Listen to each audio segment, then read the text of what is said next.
Hello दोस्तों, मैं हूं तमन्ना, आप सबकी तमन्ना। आज मैं इकबाल मेमन ऑफिसर के इतने ह्यूज प्रोग्राम में आई हुई हूं। मैं बहुत सारे गेस्ट के व्यूज ली हूं। एक और गेस्ट हैं हमारे साथ जो गुजरात से आए हुए हैं, उनके बारे में हम जानते हैं कि आप किस तरीके से इकबाल मेमन ऑफिसर के साथ जुड़े हुए हैं, क्या जर्नी रही आपकी उनकी। प्लीज आप बताइए, आपका इंट्रोडक्शन दीजिए सर हमको।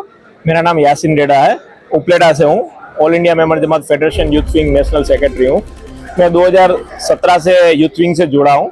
सबसे पहले मैं सौराष्ट्र का कन्वीनर था, 4 टर्म में कन्वीनर रहा और लास्ट एजीएम में मुझे नेशनल सेक्रेटरी बनाया गया यूथ विंग का। जी सर, तो यूथ विंग में जो आप लोग काम कर रहे हैं, मैंने देखा है बहुत सारे यूथ विंग में नए नए काम हो रहे हैं, नई नई चीजें हो रही है। तो आप लोगों के दिमाग में ऐसा इस बार क्या करने का है, कुछ नया? मेरे दिमाग में ऐसा है, मैंने हमारे चेयरमैन से भी बात की है, प्रेसिडेंट सर से भी बात की है। देखिए, यूथ को सिर्फ सोशल के हिसाब से हम जोड़ेंगे तो यूथ इतना नहीं जुड़ेगा, क्योंकि आज का जो यूथ है, जो 23 से 35 साल का यूथ है, उसके ऊपर जिम्मेदारी भी है। 23 बाद उसकी शादी होगी, कल उसके बच्चे होंगे, तो फाइनेंशियल भी वो स्ट्रांग होना चाहिए। तो अगर वो यूथ से जुड़ेगा तो उसको सिर्फ सोशल नहीं, उसको बिजनेस भी मिलना चाहिए, उसके कांटेक्ट भी बनने चाहिए, उसका नेटवर्क भी होना चाहिए। तो एक ये सोशल प्लेटफॉर्म से वो वेल्थ भी कर सके और उसके साथ वो कम्युनिटी का काम भी कर सके। जी बिल्कुल, बिल्कुल सही कह रहे हैं सर। इस बार जो इकबाल मेमन ऑफिसर हैं वापस से अपने पद पर बैठ गए हैं, उनके अपोजिट कोई खड़ा नहीं हुआ है। 73 एज हो गई है सर। ये जर्नी आगे उनकी कितनी आसान और कितनी मुश्किल होगी सर? देखिए, मैं तो इनको कभी हमेशा बोलता हूँ कि ये यूथ प्रेसिडेंट है, क्योंकि मैं बोलता हूँ कि आदमी एज से यूथ नहीं होना चाहिए, वो विचार से, थॉट से यूथ होना चाहिए। अगर मैं हर बार हर चीज को, अपडेट को मैं एक्सेप्ट करता हूँ तो मैं यूथ हूँ। तो इकबाल ऑफिसर सर तीसरी टर्म आए हैं अनोपोज। सबसे पहले तो मैं उनको मुबारकबाद ही देता हूँ। और उनके सामने कोई आया नहीं है तो इसका मतलब ये है कि वो इतना अच्छा काम कर रहे हैं, तो हर लोग बोल रहे हैं कि ये काम कर रहे हैं तो ये कंटिन्यू करें।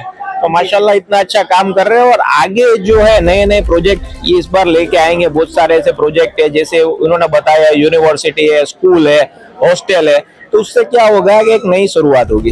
जी बिल्कुल, बिल्कुल सही कहा सर आपने कि यकीनन वो नए नए प्रोजेक्ट लेके आ रहे हैं। और इन सब चीजों में आपने कहा कि उनका एज फैक्टर नहीं होता है, कि वो वाकई अपने उम्र से, जितने उम्र के हैं वो उतनी ही तेजी से वो काम कर रहे हैं, गरीबों की मदद कर रहे हैं। बहुत शुक्रिया आपका।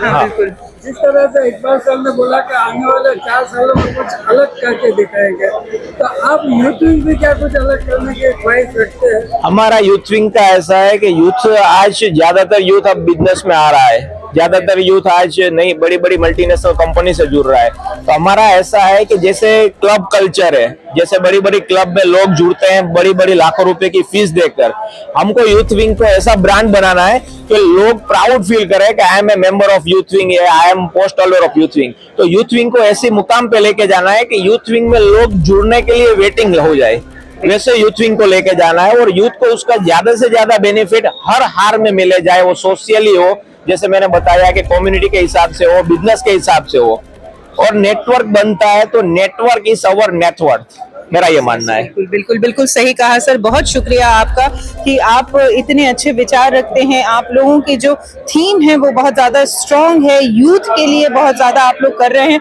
बहुत शुक्रिया सर, बहुत बहुत शुक्रिया, थैंक यू। आइन आ रही आयो मेमन कॉम जी खबरों जी चैनल एतरे मेमन टाइम्स न्यूज़।